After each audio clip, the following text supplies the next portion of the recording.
За сайн байцгаана уу? За энэ хөгжлийн хүрээнд IPv6 хаягдлын талаар ярина. За лабораторийн зааврын дагуу топологиг угсарсан. Энэ нь болохоор нэг төв салбартай хоёр салбар бас нэгтгэсэн ийм сүлжээ бөгөөд за зарим PC-нүүд буюу зарим компьютерууд нь IPv4-оор хаяглагдсан. Зарим нь болохоор шинэ үеийн одоо IPv6 хаягтайгаар хаяглагдсан ийм PC-нүүд байгаа бөгөөд эдгээр нь ерөнхийдөө бол одоо дэд сүлжээнүүд болоод төв салбарынхаа сүлжээ. Энэ бол байхаар одоо dual stack. За эхнээс нь одоо харах юм бол салбар 1-ийн PC4 компьютер болохоор IPv6 хаягтай.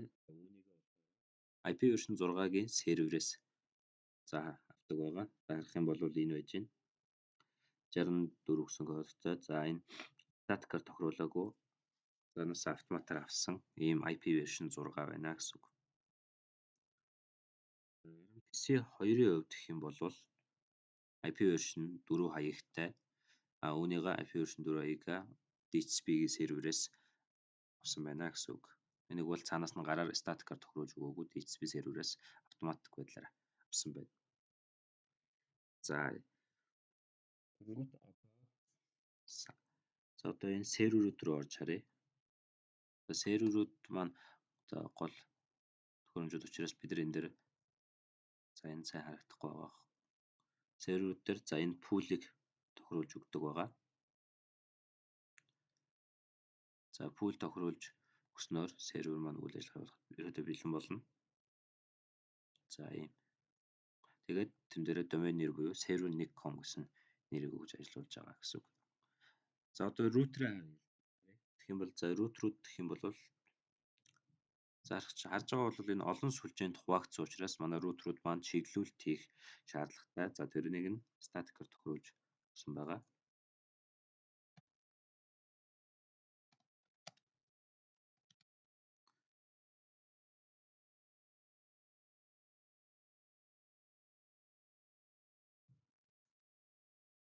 За ингээд статикаар тохируулж өгсөн руутерууд маань харагдаж байгаа.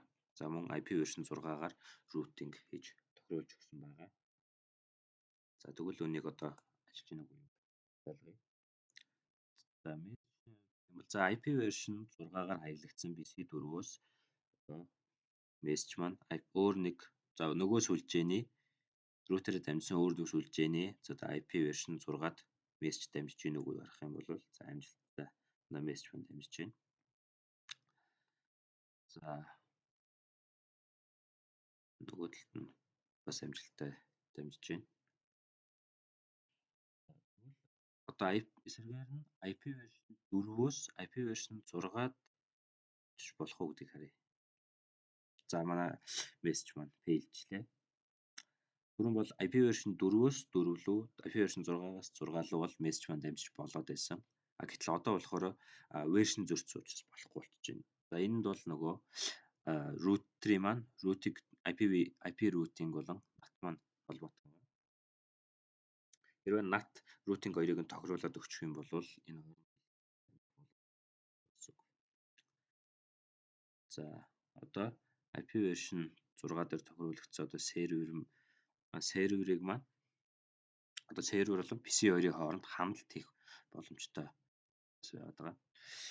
За энийг туршиж үзье. IP version 6-гаар хаяглагдсан серверийнхаа IP дугаарыг IP хаягийг аваад IP version 6-тай PC-нээс хандаж үзье. Тэгэхийн тулд бид нар веб браузераарыг нээж хагаад тухайн серверийнхаа IP дугаарыг өгчнө гэсэн үг.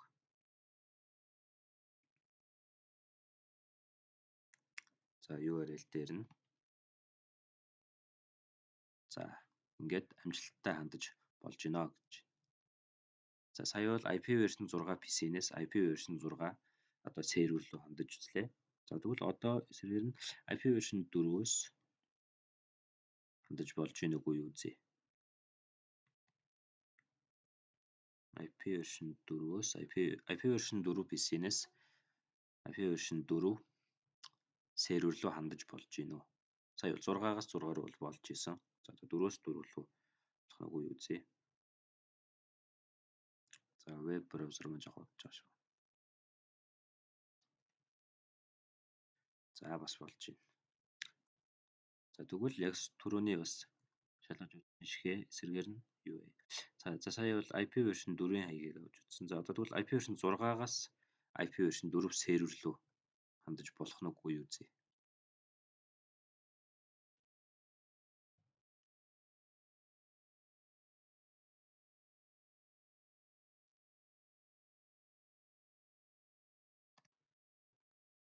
За шалгаад үзэнгүүт. За болохгүй байна те. За энэ нь болохоор бас яг нэг version зөрсөн буюу бид нөгөө NAT routing тохируулж өгөөгүй учраас version өөр төхөөрөмжүүд бол хоорондоо холбогдох боломжгүй болчихж байгаа гэсэн үг. За ингээд request timeout гэдээ манай best маань цаашаа явахгүй байна гэсэн үг. За тэгээд үүн дээр энэ топологийг усахад бас DNS-ийг ашиглаж байгаа. За яагаад гэх юм бол сервер маань өөрөө нөгөө DNS гэдэг чинь бол одоо нөгөө domain name сервер шүү дээ. Тэгэнгүүтээ тэр маань domain нэрээ авах үүднээс одоо DNS-ийг одоо тохируулж өгдөг байгаа. Хичээнэ. За тэгээд ерөнхийдөө IP version 6 гэдгийг яагаад ашигладаг вэ гэхээр за одоо IP version 4 хаяг нь гэх юм бол за 4 октаттай 32 битийн тийм код байдаг.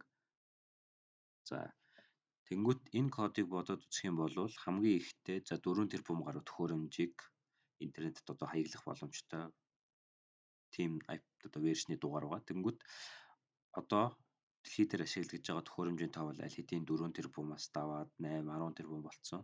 Тийм учраас тэр болгоныг одоо хаяглах боломжгүй болчихж байгаа учраас IP version дугаар маань ерөөдөө хомсдож эхэлж байгаа. Тийм учраас илүү үр дүнтэй илүү олон PC-г илүү олон төхөөрөмжийг хаяглаж дугаарлах үүднээс одоо энэ бидний өнөөдөр ашиглаад байгаа IP version 6 гэдэг хаягийг ашиглаж байгаа гэсэн үг. За тэгээд ерөнхийдөө бол одоо ч гэсэн тэгтээ IP version 4-тэй төхөөрөмжүүд байдаг. Тэрийг одоо IP version 6 руу хөрвүүлж байгаа. За тэгээд анхаарал тус явдлаа баярлалаа.